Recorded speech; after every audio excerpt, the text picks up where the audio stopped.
Hello, welcome to English classes. आज हम class 12 का सप्लीमेंट का लेसन नंबर 2 है द टाइगर किंग, जिसे कालकीजी ने लिखा है, वो पढ़ेंगे। जो the tiger king a satire of conceit of those in power. The tiger king जो है उन व्यक्तियों के अहंकार पर आधारित है जो सत्ता में यानी कि जो राज परिवार से संबंधित रखते हैं। यह कहानी बहुत ही अलौकिक है, जिसमें व्यंग्य है और जो बाघ राजा होता है वो जन्म से ही जादुई रहता है। अब इसके बारे में इसके जो समरी है वो मैं आपको बता देती हूँ।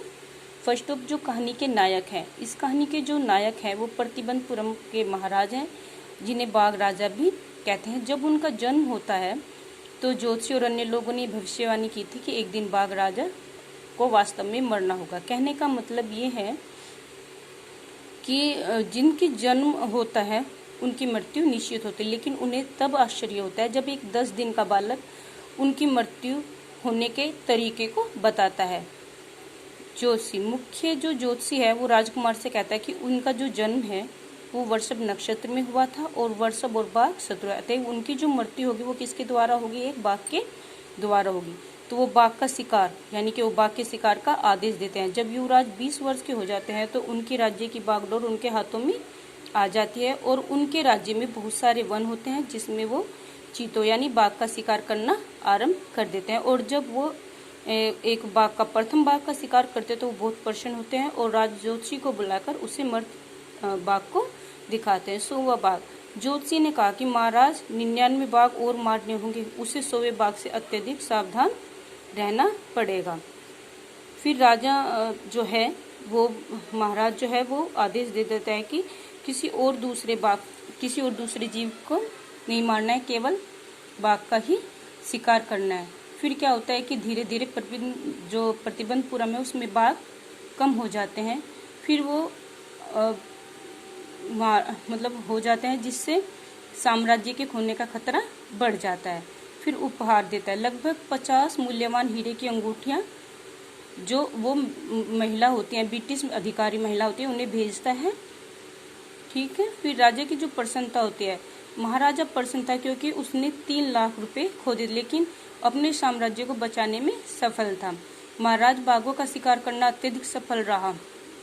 10 वर्षों में उन्होंने 70 बाघों का शिकार किया। शिकार का थम जाना, वनों में जो बाघों की संख्या थी वो क्या हो गई थी? कम हो गई थी, इसलिए वहां पर बाघों का शिकार हो जाता है। फिर राजा क्या निर्णय लेता है कि वो उस शाही परिवार में शादी करेगा जिस राज्य में बाघों की संख्या ज्यादा हो। तो वो क्या करता है कि एक लड़की से राजा की उस लड़की से विवाह कर लेता है जहाँ पर बहुत ज्यादा बाघ होते हैं, और वो अपने जब भी ससुराल जाते थे तो 5-6 बाघ मार लेते थे और 99 बाघों के खाली प्रतिबंध के महल पर सजा देते थे। अब 100 तक की संख्या पहुंचने में केवल एक ही बाघ रह गया था। यदि केवल एक और बाघ मार देता तो महाराजा के लिए कोई भय शेष नहीं रहता। वह बाघों के लिए पूरी रूप से शुष्क या नगण्य, लेकिन उसकी ससुराल में बाघ खत्म हो गए थे। 100वां बाघ चेन्नई के जन पार्क से लाया गया और उसे सीधा जंगल में ले जाया गया जहाँ राजा शिकार कर रहे थे। राजा ने सावधानी पूर्वक निशान लगाया और बाघ ढेर हो गया। अब महाराज ने 100 बाघ मार दिए। बाघ मरता, उन्होंने निर्णय ले लिया कि किसी को यह पता न लगे कि उसका निशाना चूक गया। अतएव शिकारी ने एक चीते को मार दिया। मर्द बाघ को जुलूस के रूप में निकाला गया, क्योंकि उसे ये कहा गया था कि 100 बाघ में, लेकिन वो 100वां बाघ किसने मारा? शिकारी ने। काष्ठ का बाघ यानी कि लकड़ी का बाघ। अब जो महाराजा के पुत्र थे उसकी 3री वर्षगांठ मनाई गई। महाराजा ने एक दुकान से क्या लिया? लकड़ी का बाघ लिया और उसे अपने पुत्र को जन्मदिन पर दिया।